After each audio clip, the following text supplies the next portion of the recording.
पहला सबसे बड़ा कारण इस तरह के शहर में मरने का है वो heart disease, you know that. Second सबसे बड़ा कारण मरने का वो है कैंसर। हर 10 में से 2 death, 20% death is because of cancer, ये भी आपको पता है। तीसरा सबसे बड़ा कारण है मरने का, दैट इज कॉल्ड एट्रोजेनेसिस। एट्रोजेनेसिस, एट्रोजेनेसिस कॉजेज। अब एट्रोजेनेसिस कॉजेज क्या है? एट्रोजेनेसिस का हिंदी में मतलब है डॉक्टर या मेडिसिन की वजह से death. That is about, according to journal of American medical association, 15% world average. India का एवरेज क्या है वो पता नहीं, लेकिन वर्ल्ड एवरेज है मेट्रो सिटीज के 15%। यानी कि 100 लोग अगर गए इलाज कराने तो वो 15 लोग जिंदा रहते अगर वो जाते नहीं तो, लेकिन फिर भी जाते हैं। क्यों? क्योंकि जाते आए हैं।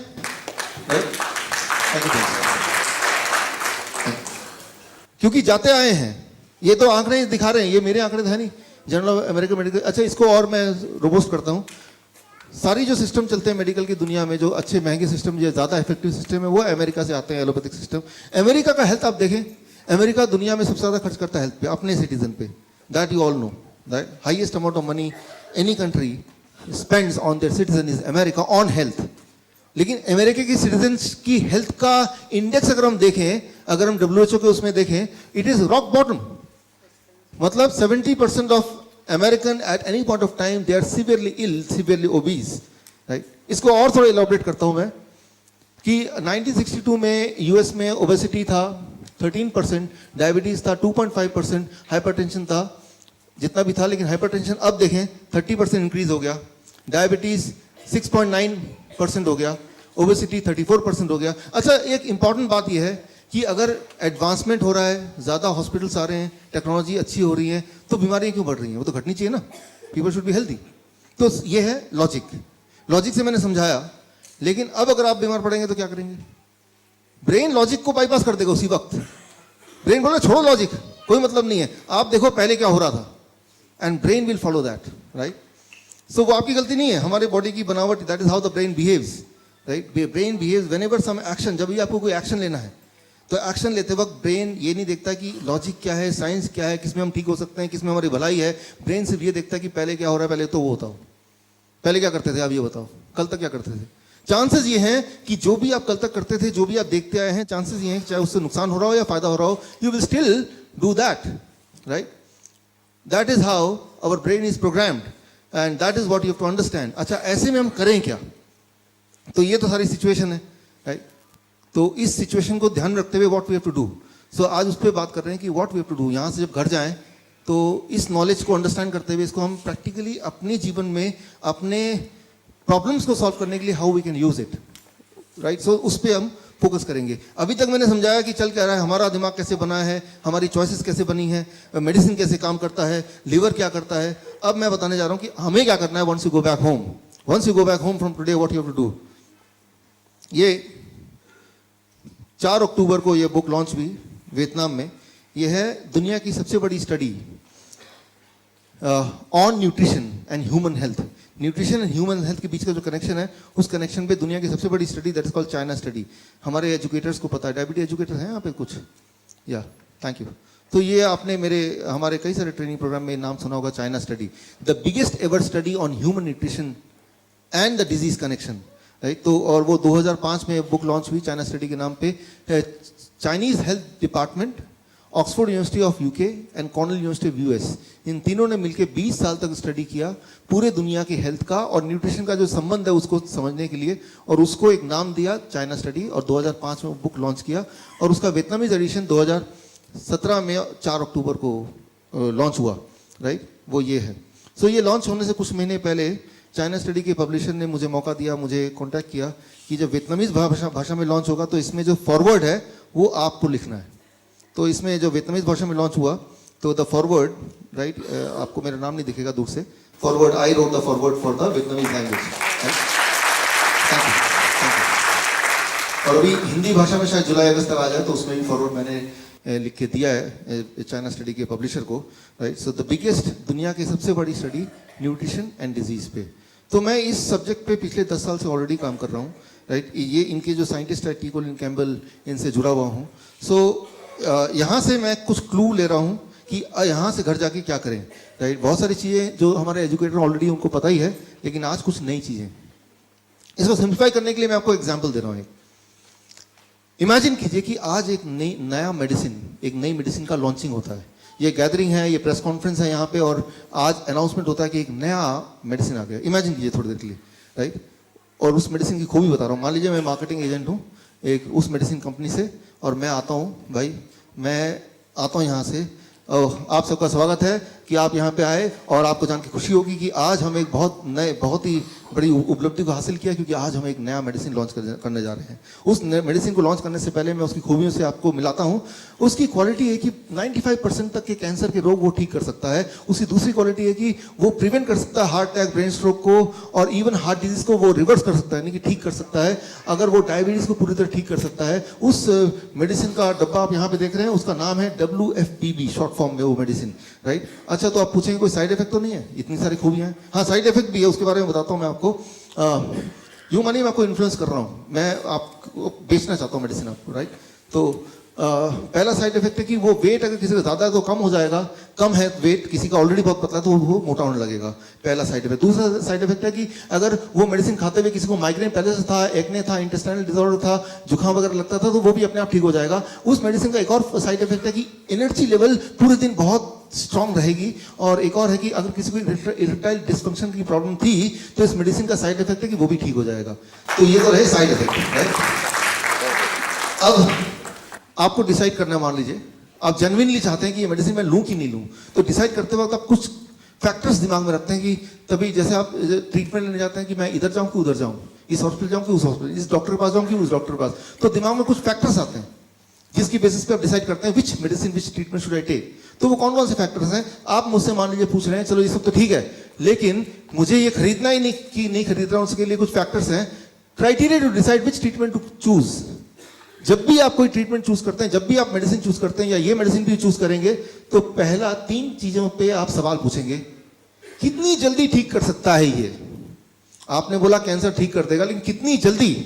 अगर बोलेंगे 20 साल में ठीक कर देगा, उससे पहले तो पेशेंट ही मर जाएगा। तो सबसे इंपॉर्टेंट बात, जब भी कोई ट्रीटमेंट आप लेते हैं तो पहला होता है दिमाग कि how quickly. Nobody would like to stay sick for long period, कि कुछ भी हो जाए जल्दी से जल्दी, पहला। नंबर 2 सवाल होता है कितने सारे हेल्थ प्रॉब्लम को एक साथ वो एड्रेस कर सकता है। अभी क्या होता है, एक इंसान 20 गोलियां, 25 गोलियां, 30 गोलियां, 40 गोलियां, अनलिमिटेड गोलियां खाता रहता है, लेकिन एक दवाई ऐसा कि कितनी सारी प्रॉब्लम को एक साथ ठीक कर सकता है, ये भी एक इंपॉर्टेंट बात है। जितनी ज्यादा प्रॉब्लम को एक साथ ठीक करेगा, उतना ज्यादा चांसेस हैं कि आप उसको खरीद लें। तीसरा बात, how much will the health improve. एक तो है कि टेम्पररी रिलीफ मिलेगा या परमानेंटली वो क्योर होगा। तो ये 3 एक मेजर बातें हैं जिस पे आप डिसाइड करेंगे कि भाई वो मेडिसिन लेना है कि नहीं लेना है, राइट। तो सबसे पहले हाउ क्विकली इट वर्क्स, कितना जल्दी वो ठीक करेगा, इस पे बात करते हैं। इन कंपैरिजन टू बाकी अवेलेबल दवाइयां, है ना। तो ये जब गाड़ी खरीदते हैं तो इसकी एवरेज कितनी है? 60। अब सोचते हैं कि बाकी की कितनी है, तभी तो ये डिसाइड करते हैं ज्यादा है कि कम है। तो बाकी को कंपैरिजन, तो मैं इसको एग्जांपल देके साइंटिफिकली एक करता हूं।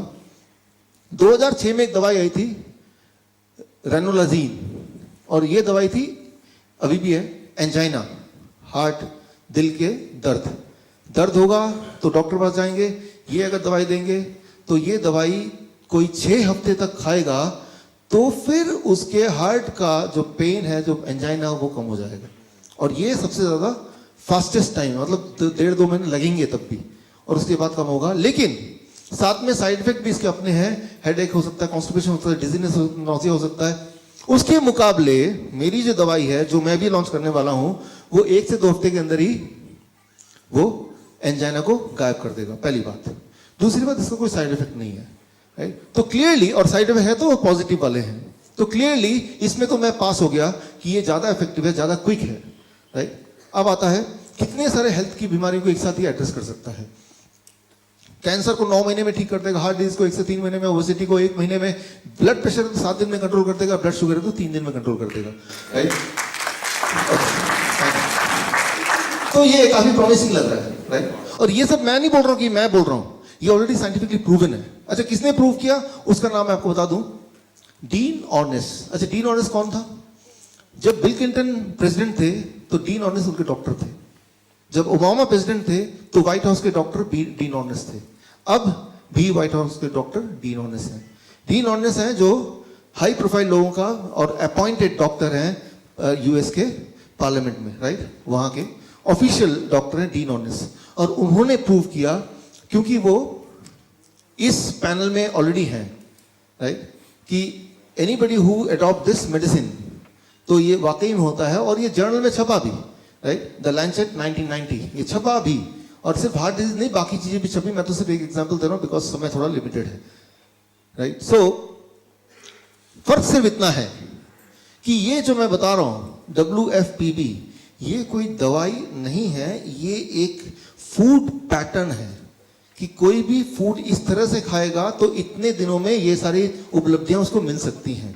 और ये चीजें ऑलरेडी प्रूवन है by many times, and one of the person who proved it is Dean Ornish. कई सारे साइंटिस्ट ने प्रूव किया। चाइना स्टडी की इतनी मोटी किताब है, उसके अंदर पूरे रिसर्च भरे हुए हैं जो ये साबित करता है कि इस तरह से अगर फूड आप खाते हैं, चूज करते हैं, मैंने आपको choice how we choose a food वो बताया, सुन के, देख के, सोच के, लेकिन चॉइसेस को थोड़ा अगर चेंज करेंगे तो ये सारी बीमारियां इतने दिनों में प्रॉमिसिंग तरीके से, प्रॉमिसिंग मतलब बिना साइड इफेक्ट के, उल्टा कुछ अच्छे साइड इफेक्ट के साथ बिल्कुल क्योर हो जाएगा, और वो साइंटिफिक है।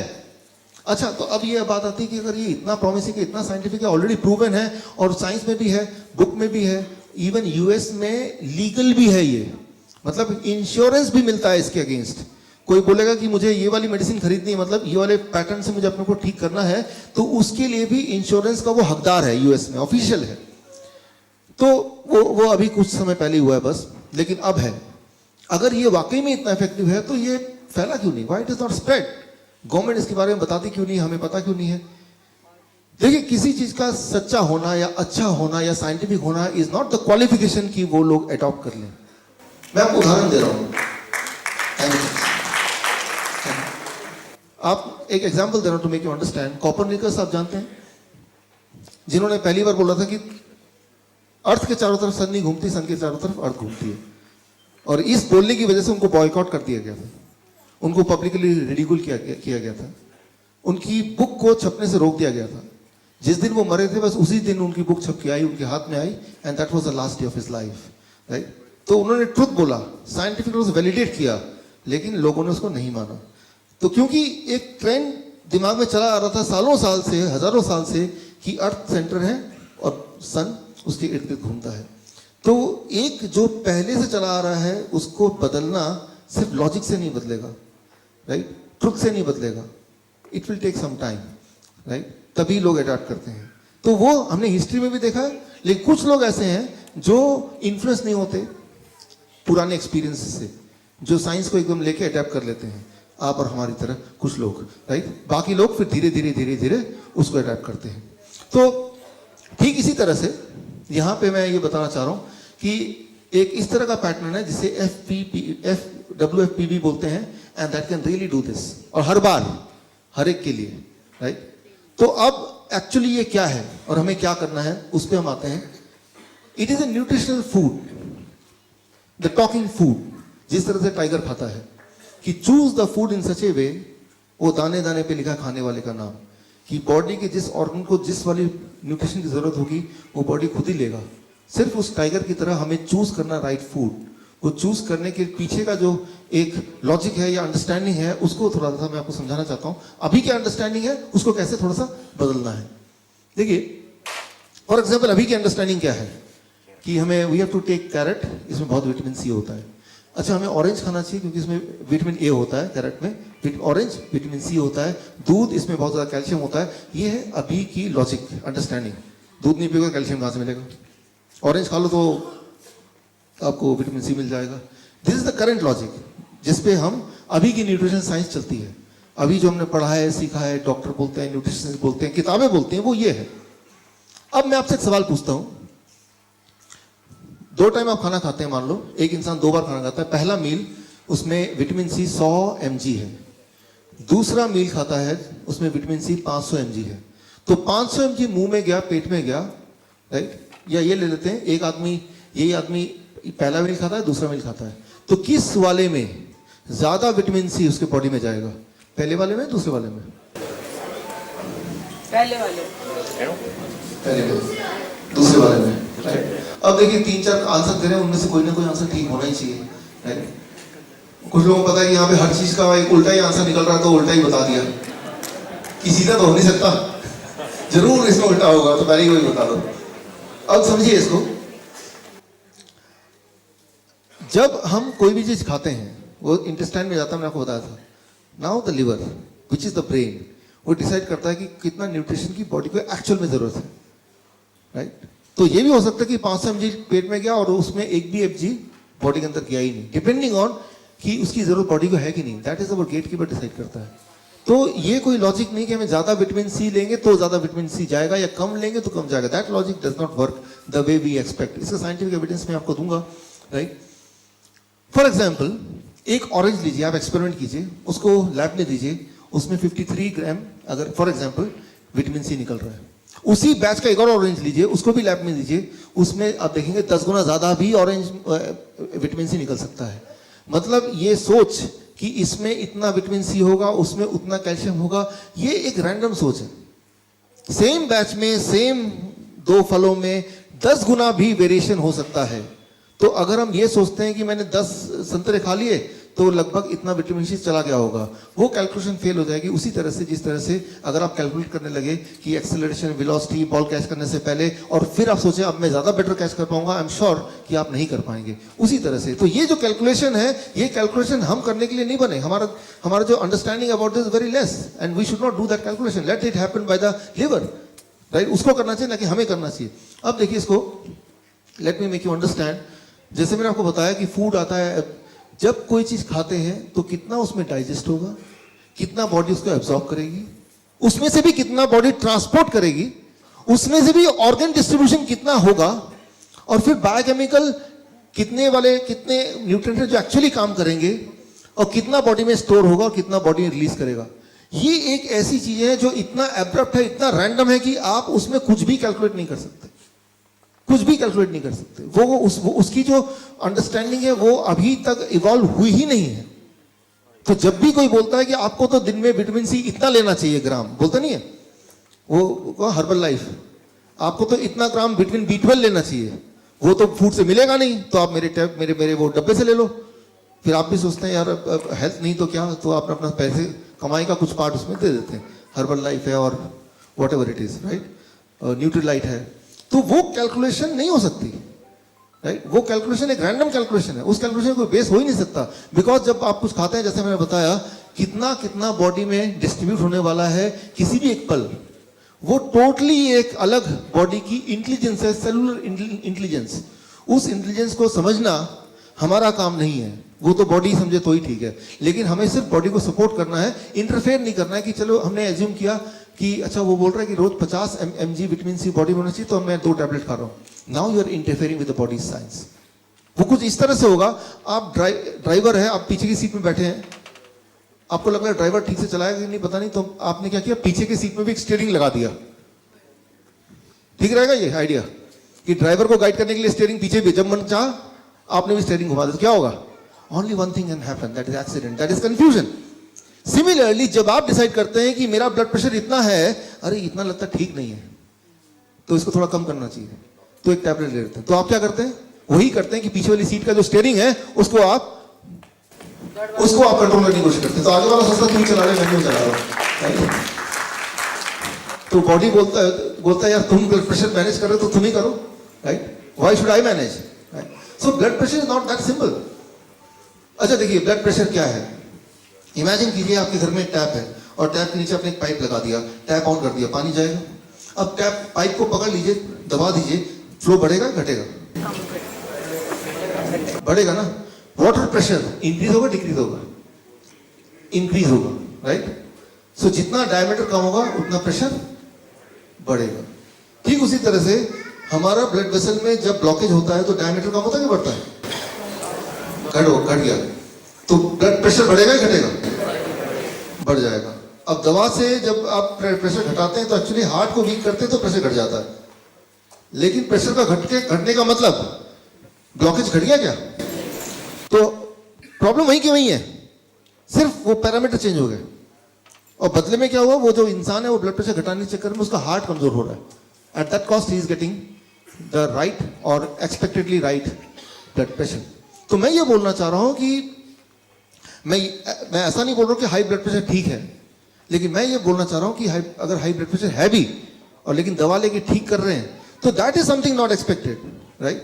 अगर ड्राइवर गलत डायरेक्शन में गाड़ी चला भी रहा है तब भी आप पीछे की स्टीयरिंग से नहीं कंट्रोल कर सकते उसको। अभी तो सिर्फ गलत डायरेक्शन जा रहा है, फिर तो एक्सीडेंट ही हो जाएगा ना, राइट। कम से कम कहीं जा तो रहे कम से कम, right. So that is what I mean, we should not interfere with the body's functioning in the way, right, as a main driver, right. तो वो वाला इंटरफेरेंस हम ना करें तो ठीक है।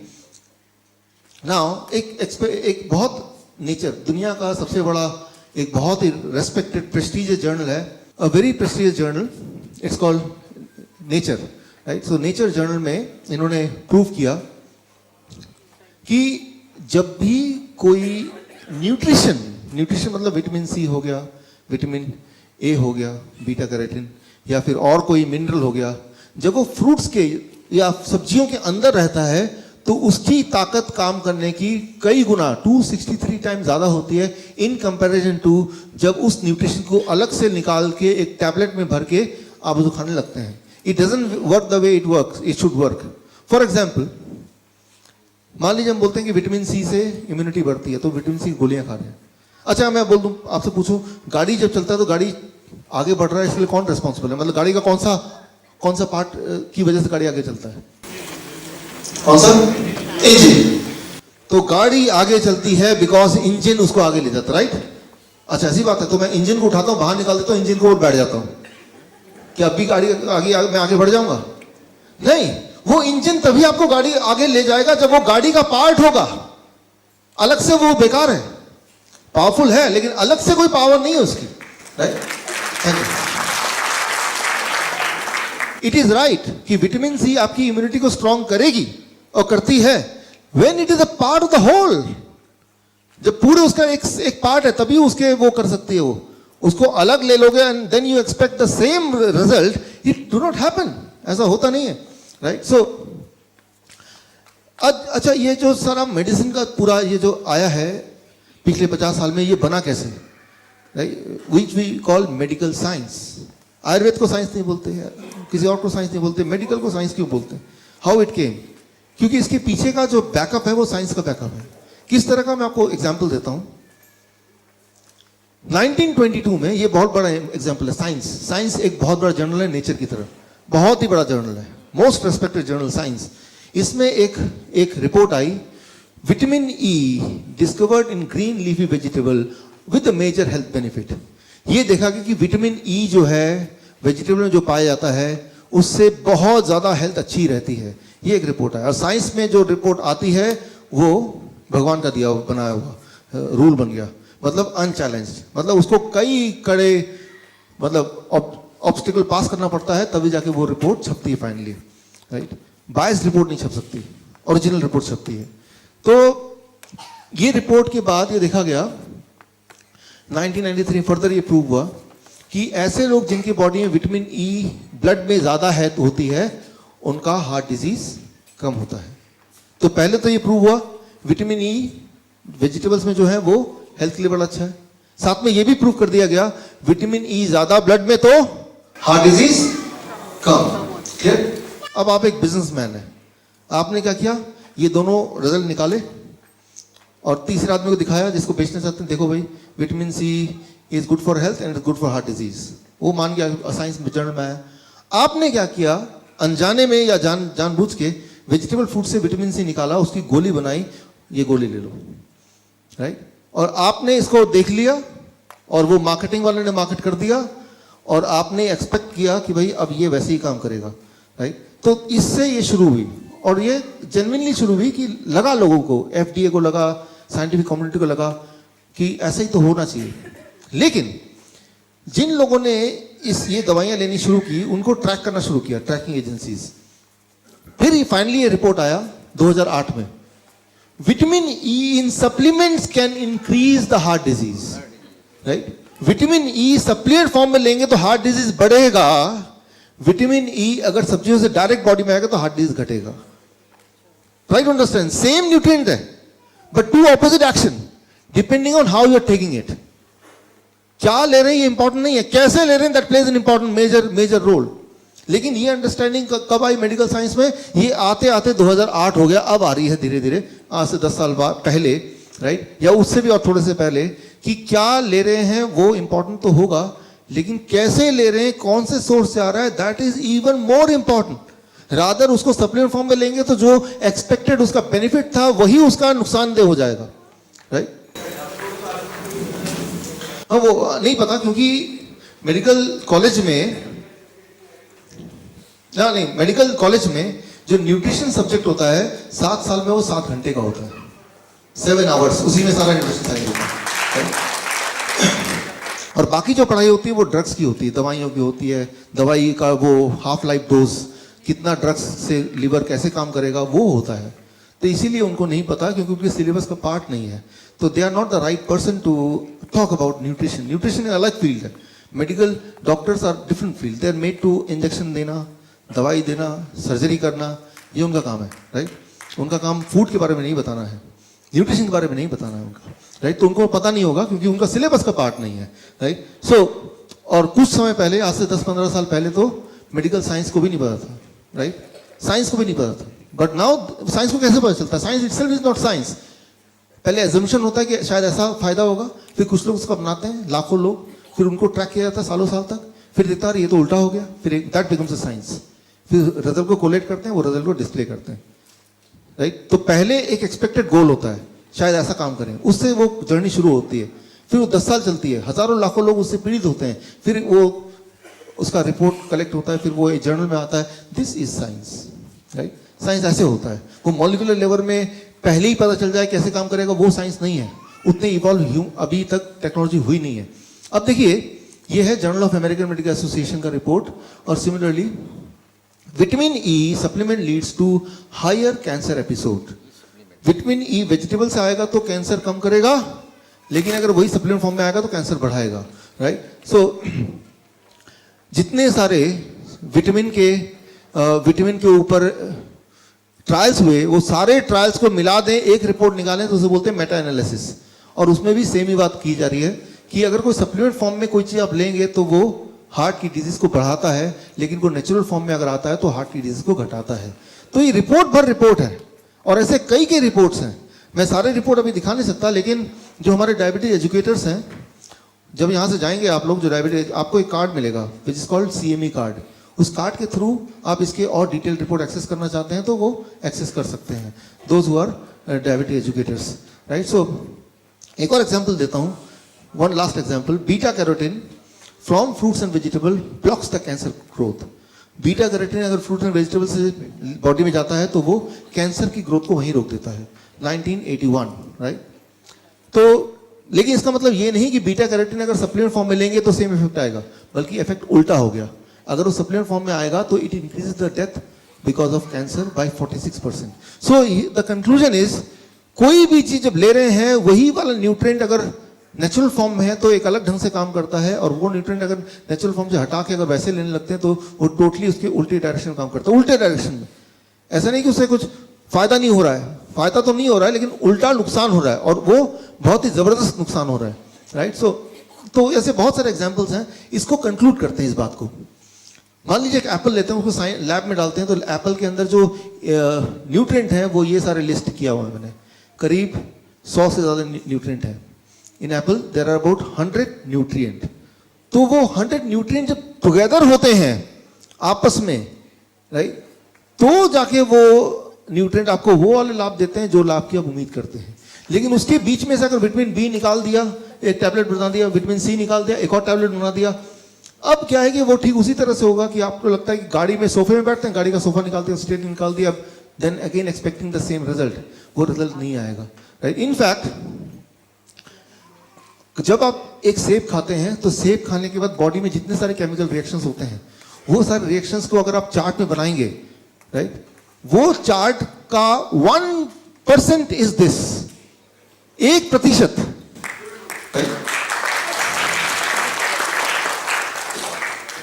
99% इसको और बढ़ा दीजिए तो जब एक सिंपल एक्शन एक सेब खाने का होता है तो बॉडी में न जाने हजारों लाखों कितने सारे केमिकल रिएक्शंस होते हैं जो आप कॉम्प्रिहेंड नहीं कर सकते, अंदाजा नहीं लगा सकते, और वो आपका काम भी नहीं है। जैसे मैंने आपको वो बॉल वाला एग्जाम्पल बताया, वो आपका काम नहीं है कि मैं उसको कैलकुलेट करूं, उसको करूं, that is not your job. और अगर जैसे ही आप इस कैलकुलेशन में लग जाते हैं तो हमारी जो हार है वो वहीं से शुरू हो जाती है, लॉस वहीं से शुरू हो जाता है। We should not calculate, right, because we can not calculate. अब मॉडर्न मेडिसिन में क्या है गड़बड़? अच्छा, ब्लड प्रेशर ज्यादा हो गया, उसको घटा दो, राइट, ब्लड शुगर ज्यादा हो गया, उसको घटा दो। अच्छा, कैंसर हो गया, इस पर उसको काट दो। हार्ट अटैक है, चलो एक स्टेंट लगा देते हैं। तो जब भी हम इस तरह के एक्शन करते हैं तो बॉडी का जो बैलेंस है, मैंने आपको ऑर्केस्ट्रा एग्जांपल दिया था, राइट, वो जो हार्मनी है वो लॉस हो जाता है। जब हार्मनी लॉस होगी तो वो इंसान ज्यादा जिंदा नहीं रहेगा, वो बीमार ही रहेगा हार्मनी को लॉस करके। मान लीजिए आपको मारुति की गाड़ी है, उसके एक टायर का खराब हो गया, उसमें ट्रक का टायर फिट कर दिया, वो कितना भी अच्छा टायर क्यों ना हो, मारुति गाड़ी और आगे नहीं चल सकती, right. So try to understand, हमें बैलेंस, हाँ टायर खराब हो गया तो क्या करें ये नहीं पता क्या करना है, लेकिन अगर ट्रक का टायर डालेंगे तो काम नहीं करेगा, ये मैं पक्का बता सकता हूँ, राइट। सो कई बार लोग मुझसे पूछते हैं सर अब बीमार पड़ गए तो क्या करें? अच्छा, टीवी मेरा खराब हो गया, क्या करें? तो मैं टीवी उठा के बच्चे के हाथ में नहीं दे दूंगा, पीछे खोल के, वो कुछ भी करेगा तो गड़बड़ी होगा, राइट। तो टीवी, बीमार पड़ने के बाद मेडिसिन खाना ठीक वैसे ही होगा कि भाई टीवी खराब होने के बाद टीवी खोल के एक छोटे बच्चे को दे दिया, भाई इसको ठीक करने की कोशिश कर, राइट। तो मैं ये नहीं बोल रहा हूँ ठीक कैसे करना है नहीं करना, लेकिन मैं ये बोल रहा हूँ कि उसको और खराब नहीं करना, कम से कम we not to make it more sick, right. So now अगर ह्यूमन डिजीज की बात करें, इंटरनेशनल क्लासिफिकेशन ऑफ डिजीज 1662 में पहली बार ये लिखा गया कि इंसान कितने तरह से बीमार पड़ सकता है, और वो था 81 तरीके से बीमार पड़ सकता है। और उसका जो लेटेस्ट एडिशन है दैट इज कॉल्ड ICD-10, अब वो फिगर आ गया 81 से 8000। इंसान आज की तारीख में 8000 तरीके से बीमार पड़ सकता है, 8000। लेकिन मैंने आपको शुरू में बता दिया, इंसान एक्चुअली एक ही तरीके से बीमार पड़ता है मोस्ट ऑफ द टाइम, कि वो चिपचिपा हो जाता है ब्लड वेसल, देन इन्फ्लेमेशन होती है वहां पे, देन वहां ब्लॉकेज बनते हैं, और ब्लॉकेज जहां भी बना, जिस भी ऑर्गन में बना, वो ऑर्गन काम नहीं करेगा तो उसी का एक नाम दे देते हैं, right. Arthritis, gastritis, pancreatitis, otitis. Itis देख रहे हैं आप, आइटिस सुन रहे हैं? आइटिस का मतलब वहां पे घाव, उस ऑर्गन में घाव, राइट। तो बीमारी एक ही है, उसके नाम बढ़ते गए, अब 8000 हो गए, और हर बीमारी के 10-10 दवाइयां हैं, 80,000 different kind of medicine at least. So और उसके हजारों ब्रांड्स हैं, उसके हजारों डोजेज हैं, राइट, उसके हजारों कॉम्पोजिशंस हैं, कॉम्बिनेशंस हैं। सो that is how the human disease वो बढ़ता ही जा रहा है, बढ़ता ही जा रहा है, राइट। सो नाउ यहां पे कंक्लूजन ये करें कि तो करना क्या है। मेडिकल मॉडर्न मेडिसिन जो सिम्टम बेस्ड है वो कॉस्ट बेस्ड नहीं। सिम्टम क्या होता है, कॉज क्या होता है, मैं इसको समझाता हूं, इस पे फोकस करेंगे तो will reach to the solution.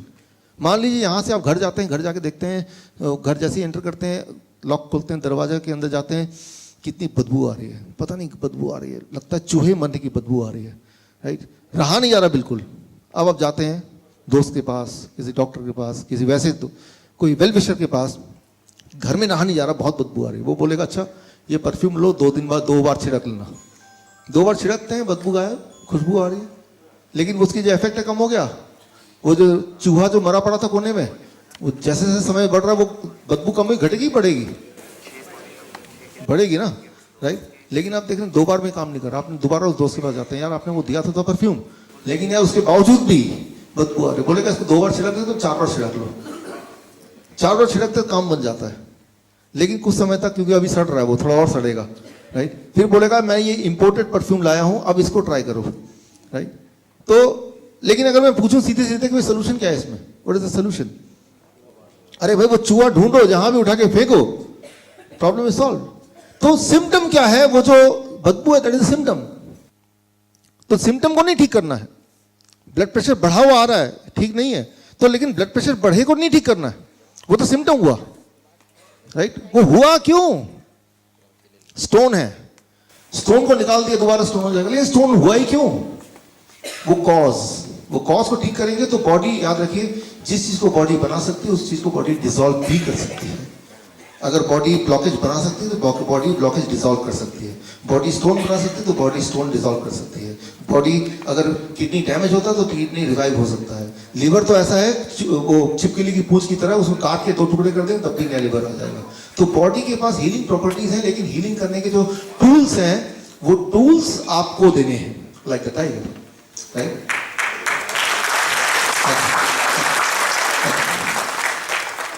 सो यहाँ पे हम क्या करें आज के बाद ताकि हम ठीक रहें? एक तरीका ये है एक्सरसाइज करें, दौड़ें, भागें। कई बार लोग बोलते हैं दौड़ने भागने को आप इंक्लूड क्यों नहीं करते अपने ट्रेनिंग प्रोग्राम में? दौड़ना भागना इज गुड, मैं भी खुद एक्सरसाइज करता हूँ रोज, और मुझे लगता है एक्सरसाइज करना इज समथिंग वेरी इंपॉर्टेंट। लेकिन exercise itself may not give you the health. मैं एक उदाहरण दे रहा हूँ, ये एक इंटरेस्टिंग बुक है, मेरे पास एक कॉपी है इसकी, देना जरा बुक। ये 1977 में बुक लॉन्च हुई थी। इस बुक ने सिखाया है पूरे दुनिया को हाउ टू रन। भाई ये बेस्ट सेलर था, जेम्स फिक्स, दुनिया को सिखाया कि रन दौड़ना कैसे है, राइट, दौड़ना। 1984 में 52 की एज में इनकी हार्ट अटैक से डेथ हो गई, राइट। मैं ये नहीं बोल रहा हूँ कि दौड़ने से हार्ट अटैक हो सकता है, I am not saying that, right. मैं सिर्फ इतना बोल रहा हूँ कि अगर हम सोच रहे हैं कि मैं रोज एक्सरसाइज करता हूँ तो मैं हेल्दी रहूंगा, एक्सरसाइज करना एक इंपॉर्टेंट पार्ट है, लेकिन सिर्फ पार्ट है वो, it itself is not complete, that's what I mean, right. आपने ये चेहरा देखा है, सुना है, जानते हैं? आर्नोल्ड कितनी बार वर्ल्ड ओलंपियाड बने? बॉडी बिल्डर 8 बार मेरे ख्याल से, राइट। तो इट सीम्स कि he is the healthiest person in the planet, लेकिन अपनी ऑटोबायोग्राफी में इन्होंने रिवील किया कि इनको हार्ट की बीमारी है। मैं इसे इतना बोलना चाह रहा हूं, अगर आप बोल रहे हैं कि मैं तो रोज एक्सरसाइज करता हूं, मैं तो रोज योगा करता हूं, तो I should be healthy, that is one component. याद रखिए, आपकी गाड़ी कितनी भी अच्छी क्यों ना हो, उसमें राइट फ्यूल अगर नहीं डालेंगे तो गाड़ी अच्छी कैसे रहेगी, राइट। गाड़ी तो अच्छी होनी ही चाहिए, वो ये करेगा, गाड़ी को मजबूती देगा, आपके बोन्स हैं, हड्डियां हैं, आपके फेफड़े हैं, उसको वो मजबूती देगा, लेकिन राइट फ्यूल नहीं होगा तो ये भी क्या करेगा, राइट। तो राइट फ्यूल का मतलब क्या होगा? Right food, that is the talking food, the food which communicate to us, the food with which you can communicate, right. So अभी क्या करना है, एक मेरा एक फेवरेट वीडियो है 2 मिनट का, 1 मिनट का, वो आप में से जो लोग पहले मेरे लेक्चर में आए वो उन्होंने देखा होगा, लेकिन बाकियों के लिए 1 minute you have to see this. Bill Clinton का उदाहरण, 2004 में उनको 4 बाईपास सर्जरी हुए, 2005 में 1 लंग सर्जरी हुआ, 2010 में 2 एंजियोप्लास्टी हुआ, बीमार पड़ते चले गए, जैसा कि नॉर्मली होता है। कोई भी सर्जरी का पेशेंट पहले ऐसा नहीं बनता। हमारे पड़ोस में वर्मा जी हैं, और बाईपास सर्जरी के बाद मिले, मैंने कहा कैसे हैं? नहीं अब मैं ठीक हूँ, 4 चक्कर लगाता हूँ और तेल बंद कर दिया, गुस्सा भी नहीं करते हैं, टाइम पे सो जाते हैं, अब मैं ठीक हूँ। ये सारा पहले ही कर लेते हैं ना सर्जरी के तो ठीक हुए हैं लाइफस्टाइल बदलने से, लेकिन वो समझ आने के लिए वो 5 लाख खर्च कर दिए, वो सब कुछ कर दिया, अब जाके वो समझ आई। तो बाईपास सर्जरी ने उनके हार्ट को ठीक नहीं किया, उनके दिमाग को ठीक कर दिया।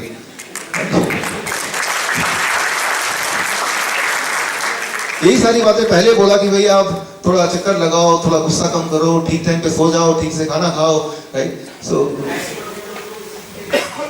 दैट इज व्हाट सो दिमाग को ठीक करना है तो कोई कारण है, सो प्लेसेबो इफेक्ट, राइट। सो बिल क्लिंटन की हम बात कर रहे थे। 2010 में उनको किसी ने चाइना स्टडी के बारे में बताया, तो बुक, राइट। 2010 में उनको ये बुक मिली, ये तो वियतनामीज एडिशन, इंग्लिश एडिशन मिला। उन्होंने फिर सोचा कि बुक में जो मैंने बताया WF आगे क्या था, PB, कि वो वाला मेडिसिन मुझे लेना है, मतलब वो लाइफस्टाइल लेना है, एंड ही टुक इट। उन्होंने किया और कुछ दिनों के अंदर उनकी हार्ट की बीमारी गायब हो गई, मोटे से पतले हो गए, दिमाग जो बहुत स्लो चल रहा था वो अब तेजी से चलने लगा, और वो बहुत ज्यादा एनर्जेटिक हो गए, दवाइयां सारी छूट गई। तब 2010, आज 2018 है, तब से लेके अब तक he never fail sick again. और इलेक्ट्रॉनिक मीडिया ने देखा, इंटरनेशनल मीडिया ने देखा कि बीमार एक इंसान था, लेकिन अब वो इतना एनर्जेटिक जितना वो पहले नहीं था जब वो प्रेसिडेंट थे, even more handsome than when he was president of America. पूछा कि आपके नए हेल्थ का राज क्या है, उन्होंने जो राज खोला, आप देखिए उन्होंने क्या बोला।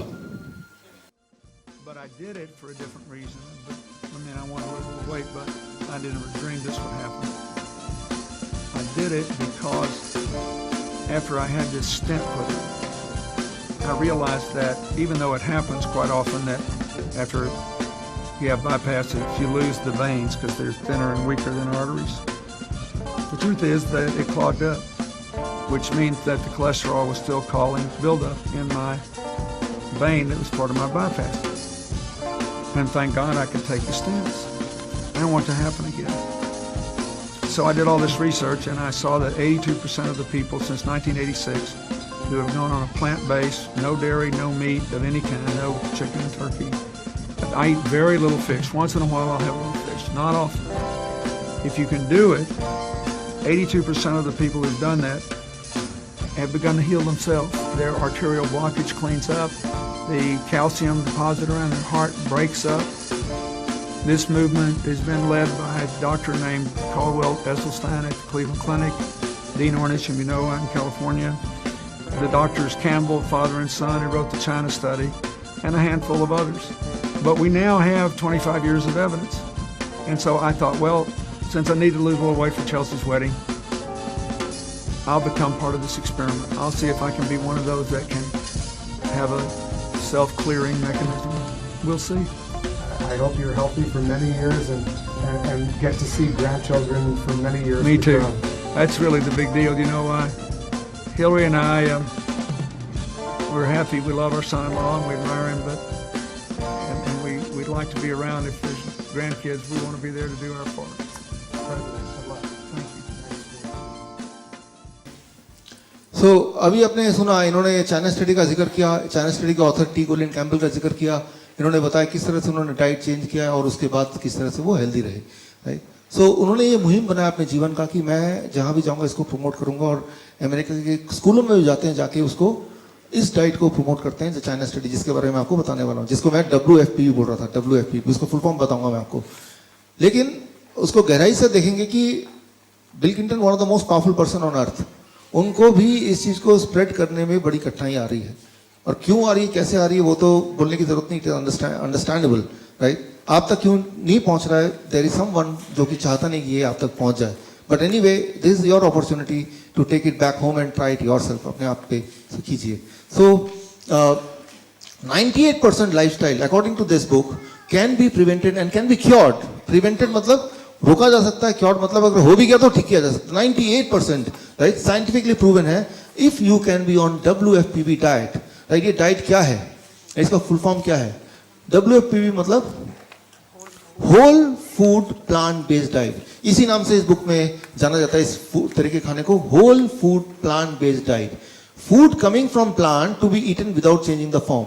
सिंपल फॉर्म में ऐसा खाना जो पौधों से, पत्तों से आता हो, प्लांट से आता हो, और उसके फॉर्म को अगर ना चेंज करके उसी रूप में खाया जाए तो उसे बोलते हैं WFPB। दैट्स हाउ, इनके जो ऑथर ने इसका नाम दिया, दैट इज हाउ। तो इसमें करना क्या है, वो तो इतनी मोटी बुक है, इसको समझेंगे नहीं, मैंने सिंपल आपके लिए बना दिया है एक, I call it the food calendar. तो जब यहाँ से आप जाएंगे बाहर ट्रेनिंग खत्म होने के बाद, तो you can take this food calendar with you, और क्या करना है, कैसे करना है, खुद के लिए कैसे करना है, दूसरे के लिए कैसे करना है, वो किस तरह से आपको वो चार्ट बनाना है अपने लिए, वो इसमें डिजाइन कर दिया है। इसको मैं आपको एक्सप्लेन कर देता हूँ थोड़ा सा। देखिए यहाँ आप देखिए नीले कलर का निशान है, it's called the blue zone. Blue zone, दुनिया में कई सारी जगह ऐसी है जिसको ब्लू जोन के नाम से जाना जाता है। ब्लू जोन एक टर्म आया 2005 में, जब ये किताब लॉन्च हुई तब एक टर्म आया, विकिपीडिया में देखेंगे तो पाएंगे ब्लू जोन। ब्लू जोन उस जगह को बोला जाता है जहां पे लोग 100 साल से ज्यादा जिंदा रहते हैं, उस जगह को बोला जाता है ब्लू जोन। वो कौन सी जगह है? ये सारी जगह आप देख रहे हैं अलग अलग कॉन्टिनेंट्स में, these all are called blue zone because यहाँ के जो निवासी हैं, they live for more than 100 year. Number one, they are never sick, diabetes, heart disease, cancer ये उनमें नहीं होता, और अपने जीवन के आखिरी घड़ी तक वो they are able to work in the same way as any youth works, right? So these are called, they cross the century by dancing। वो हार्ट पे नहीं रहते हैं, वो तब भी बहुत ही ज़्यादा एक्टिव रहते हैं, और ये पूरी लिस्ट है ब्लू जोन की। सो 2005 में एक लिस्ट बनाई गई कि ऐसे ऐसे जगह पूरे दुनिया में जहाँ पे लोग 100 साल से ज़्यादा जिंदा रहते हैं और हेल्दी रहते हैं, तो उनको एक नाम दिया गया ब्लू जोन। फिर एक जोन है, ऊपर देखेंगे इसमें रेड जोन, ऊपर यहाँ पे रेड जोन वो है जहाँ पे लोग सबसे ज़्यादा बीमार रहते हैं, उसकी भी लिस्ट है यहाँ पे, इसमें है। उस लिस्ट से ज़्यादा इंपॉर्टेंट नहीं, हम कहीं उनके बीच में, ना तो बहुत बीमार है ना ही बहुत हेल्दी है, हम इस बीच में हैं। We can call it yellow zone, कि ट्रांजिशन में है। हम में से कुछ लोग बहुत बीमार हो सकते हैं, लेकिन सबके सब बहुत बीमार नहीं है।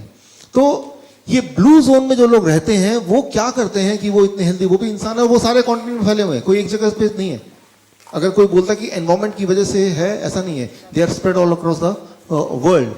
सो what they do and how they stay healthy till the last day of their life, इस पे रिसर्च हुई और उस रिसर्च को में देखा गया कि अगर इस तरह से कोई अपना लाइफस्टाइल चेंज करेगा, जिसको नाम दिया गया WFPB, तो it takes about 3 days to come out of blood sugar problem, 1 week to control the blood pressure and about 1 month extra fat को लूज करने के लिए. एक्स्ट्रा फैट को लूज करने के लिए इतना समय चाहिए. अगर वो टाइम देखें एवरेज तो इतना टाइम चाहिए. तो इस टाइम में हमें क्या करना पड़ेगा उसके लिए, अब देखें यहाँ पे एक टेबल बना है. इस टेबल में आपको पता करना है अपना फूड इंडेक्स. हर एक इंसान का एक फूड इंडेक्स नंबर है, वो आपको पता करना है. वो पता करने के लिए टेबल आप यूज कर सकते हैं. सिंपल टेबल है. इसमें आपको सिर्फ इतना करना पड़ेगा, यहाँ पे आपका आ जाएगा हाइट, मान लो ये 5 फीट है, और यहाँ पे आ जाएगा आपका वेट, मान लो 60 kg. 5 फीट और 60 kg, यहाँ पे आ जाएगा 500 क्रॉसिंग में. तो योर फूड इंडेक्स इज 500. मतलब अगर आपकी हाइट 5 फीट की है और आपका वेट 60 kg का है, तो आपका फूड इंडेक्स क्या हुआ? 600, right? So your food index is 500. सो इस तरह से आपके हाइट और वेट के हिसाब से एक नंबर आएगा, वो नंबर है आपका फूड इंडेक्स, राइट? ये जो बुक में सारा कुछ एक्सप्लेनेशन उसको मैंने सिंप्लीफाई करके मैंने ऐसे बना दिया ताकि आप आराम से उसको कर पाएं घर जाके. अब फूड इंडेक्स को अंडरस्टैंड करने के बाद सेकंड, ये आपका हाइट है, ये आपका वेट है, राइट? अब alpha it is the food index, और उस फूड इंडेक्स की वजह को यूज करके fruits, alpha is the food index, यानी कि 500 grams of fruits. Vegetable 500 grams of vegetable. Leaves 0.1 यानी कि 50 grams ऑफ लीव्स. नट्स 0.05 यानी कि 25 grams of nuts, 25 grams of sprouts. कुल मिला के ये आप घर पे देख सकते हैं कि ऐसे आप अपना रफली एक चार्ट बना सकते हैं कि इतना मुझे खाना है. रफली एक चार्ट बना सकते हैं. वो एक रफ चार्ट होगा, उसके बाद आपका इनर इंटेलिजेंस आपको गाइड करेगा. पहले एक चार्ट बना दिया, फिर आपका inner intelligence they will guide you further to modify the chart, right? और उसको कैसे खाना है, कब क्या खाना है, उसका भी एक रफ चार्ट ये है. ये एक पाई चार्ट है, इसको ध्यान से देखेंगे तो इसमें सारा एक्सप्लेन है, right? And if you can do it, right, अगर आप इसको करते हैं तो कुछ महीनों में, जो कैंसर है it takes 9 months, right? Heart disease takes 1 month, मोटापा है तो 1 महीना. कुछ महीनों के अंदर बीमारियां जाती रहेंगी.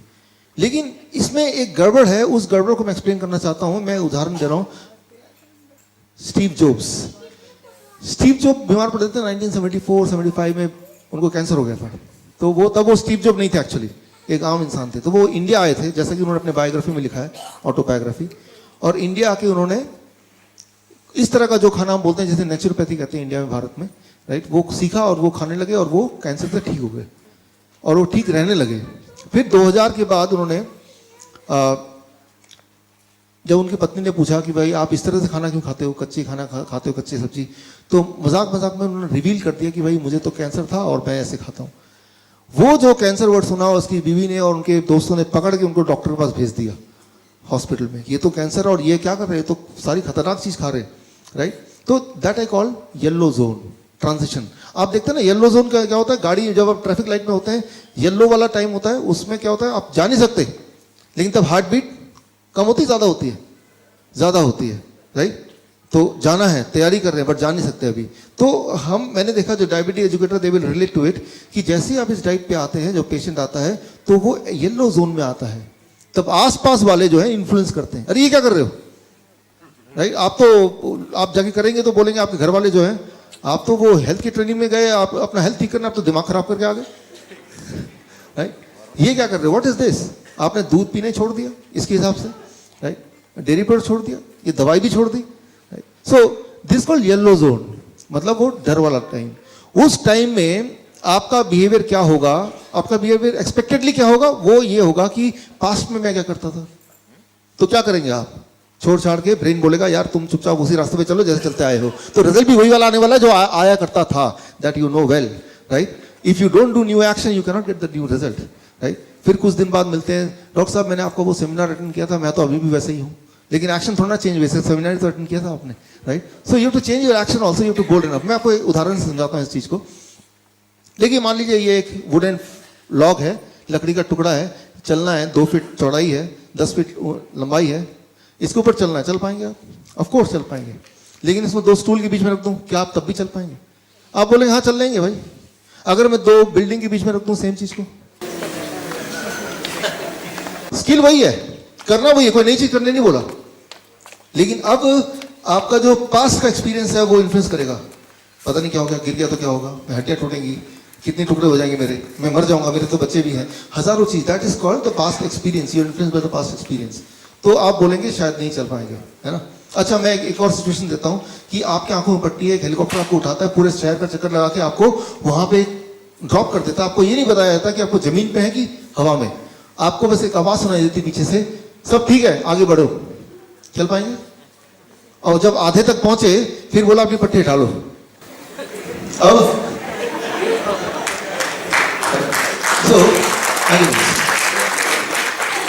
तो कोई भी चीज जब आप करते हैं, करने की कोशिश करते हैं, तो वो जो कर पा रहे हैं या नहीं कर पा रहे हैं वो आपके स्किल पे निर्भर नहीं करता है कि ये बड़ी मुश्किल चीज है, बड़ी आसान चीज है। वो निर्भर करता है कि what I call it yellow zone syndrome, right. वो येलो जोन सिंड्रोम, वो जो हार्ट बीट फास्ट हो गया, रेड येलो लाइट, राइट। तो जब हम को इस डाइट, जो भी डाइट अभी आपकी है उसको चेंज करके, जो भी आप मेडिसिन ले रहे हैं उसको चेंज करके जब सोचते हैं चलो ये करके देखते हैं, उस दौरान आपके आसपास के लोग हैं वो उठा के आपको धक्का देते हैं येलो जोन सिंड्रोम में, और चांसेस ये हैं कि यू सकम टू इट, और आप सोचते हैं छोड़ो यार कौन पंगे ले, जो चल रहा था चलने दो, राइट। तो आपको बस उस येलो जोन को पार करना है, येलो जोन सिंड्रोम। इसीलिए हमारे पूरे भारत में करीब 750-800 diabetes educator, we call them diabetes educator, और अब भी काफी सारे आप में से हैं। एक बार फिर हाथ को उठ खड़े, या थैंक यू। तो उस वक्त येलो जोन से आप भागे ना, इसलिए मेरी तरह ऐसे बहुत सारे डायबिटीज एजुकेटर हैं जो अपने अपने प्रोफेशन में हैं, बहुत अच्छा काम कर रहे हैं, लेकिन खुद येलो जोन को क्रॉस करके वो इस जोन में आए हैं, ब्लू जोन में, अब चाहते हैं कि बाकी लोग भी आए, राइट। सो वो येलो जोन में से आप वापस, अगर रीडिंग किस दिन देख लिया ब्लड प्रेशर का 140 141/91 हो गया, तो घबरा के दवा लेना शुरू करेंगे कि नहीं, that is yellow zone syndrome. तो बस वहीं पे आपको स्ट्रांग रहना है। मैंने आपको क्लियरली साइंस समझा दिया कि दवा लेंगे तो नंबर घट जाएगा, लेकिन आपका इरादा नंबर घटाने का है या हेल्थ को बढ़ाने का, दोनों एक चीज नहीं है। अक्सर आपने सुना होगा हॉस्पिटल में जाइए, कान में वो पेशेंट, वो नर्स डॉक्टर बोल, डॉक्टर साहब वो पेशेंट तो मर गया, लेकिन अच्छी बात यह है कि ब्लड प्रेशर अभी भी, ब्लड शुगर अभी भी नॉर्मल है। तो पेशेंट के रिश्तेदार आए, सारे लोग बैठे, बहुत दुखी हैं, नर्स उनको पहली बार बता रही है, बहुत दुख के साथ बोलना पड़ रहा है आपका पेशेंट की डेथ हो गई, लेकिन खुशी की बात है कि ब्लड शुगर बिल्कुल नॉर्मल है। तो आपको खुश होना चाहिए ना, क्योंकि आपका मेन मकसद तो ब्लड शुगर को नॉर्मल करने आया था कि आपको हेल्थ को वापस लेने आया था। अगर तो आप चाहते हैं कि हेल्थ को वापस लें तो वो दवा के रास्ते से नहीं है, that you understand very clearly. अगर वो होता तो जो लोग सबसे ज्यादा दवाई ले रहे हैं वो सबसे ज्यादा हेल्दी होने चाहिए थे ना, right. So what I mean to say, वो येलो जोन सिंड्रोम, उससे आपको बाहर निकलना है। क्योंकि जब आप इस तरह के डाइट पे रहेंगे, जो इसमें दिया हुआ है, इसमें क्लियरली मेंशन है क्या करना है, कैसे करना है, तो जब इस तरह के डाइट में रहेंगे तो थोड़े बहुत विड्रॉल सिम्टम, राइट, कि अलग चीज कर रहे हैं तो ब्रेन रिमाइंड करेगा, लोग रिमाइंड करेंगे भाई क्या कर रहे हो, क्या कर रहे हो, क्या कर रहे हो, उसको बाईपास करना है, लगे रहना है थोड़े दिन के लिए। मैं सालों साल नहीं बोल रहा, 15 दिन के लिए, 15 डेज अगर आप स्टिक करके आए तो वो येलो जोन सिंड्रोम से बाहर निकल गए। Now you are blue zone syndrome, you are in a comfort zone, अपने कंफर्ट जोन में आएंगे। तो इसमें क्या करना होता है, इस वाले डाइट में अगर सिंप्लीफाई करें तो फ्रूट्स बहुत सारे, 500 ग्राम से 1 किलो, रॉ वेजिटेबल कच्ची सब्जी 500 ग्राम से 1 किलो, ग्रीन लीफ पत्ते, राइट, करीब 50 ग्राम से 100 ग्राम, राइट। ये सारी चीजें ज्यादा खानी होती हैं, और दूध छोड़ना होता है पूरी तरह से। और अगर दूध ज्यादा ही आपको पीना है तो हफ्ते में 1 बार कभी पी लिया, टेस्ट की वजह से, क्योंकि ब्रेन आपका पीछा कर रहा है, याद दिला रहा है, लेकिन वो दूध किसी भी तरह से आपको नहीं पीना होता है इसमें, राइट। तो that is how you to do it, आपके लिए भी, अपने बच्चों के लिए भी। कई बार ऐसा कोई बोलते हैं कि ये बड़ा मुश्किल है, इससे ठीक तो हो जाते हैं, राइट। ये सारा मैं दूध भी छोड़ दिया और अंडे भी छोड़ दिए, वो पकौड़े भी छोड़ दिए, फ्रूट्स एंड वेजिटेबल डाइट में ठीक तो हो गए डॉक्टर साहब, मेरी ब्लड शुगर कम हो गई, मेरी ब्लड प्रेशर भी कम हो गई, मेरा वेट भी कम हो गया, और मेरी जीने की इच्छा भी कम हो गई। तो मैं ये नहीं चाहता कि जीने की इच्छा आपकी कम हो जाए, वो ज्यादा ही रहे। तो इसके लिए आपको क्या यूज करना पड़ेगा, वही ब्रेन को ना चालाकी से आपको जीतना पड़ेगा, चालाकी से, गैस्ट्रोफिजिक्स, राइट। मैंने आपको पहले ही बताया, जो टेस्ट जो है वो किसमें है, जीभ में है क्या, देखने में है ना, सुनने में है ना, एक्सपीरियंस में है ना, तो उस जो जिससे ब्रेन ने हमें काबू में किया, उसी टेक्निक को ब्रेन के लिए हम यूज करते हैं। क्योंकि अगर टेस्ट अगर जीभ से है ही नहीं, वो मैंने बताया अभी, बाकी सेंसेस भी इन्वॉल्व होती हैं, तो बाकी सेंसेस को इन्वॉल्व करके हम इसको कोई भी चीज को टेस्टी बना सकते हैं। इसका मतलब जो चीज आपके लिए उपयोगी है उसी चीज में टेस्ट ढूंढ सकते हैं। इसका मतलब तो वो कैसे करें, उसके लिए मैं आपको कुछ टिप्स देता हूं, 3 टिप्स अभी देता हूं, right. Tip number 1, social dining, इसे बोलते हैं गैस्ट्रोफिजिज्म, सोशल डाइनिंग।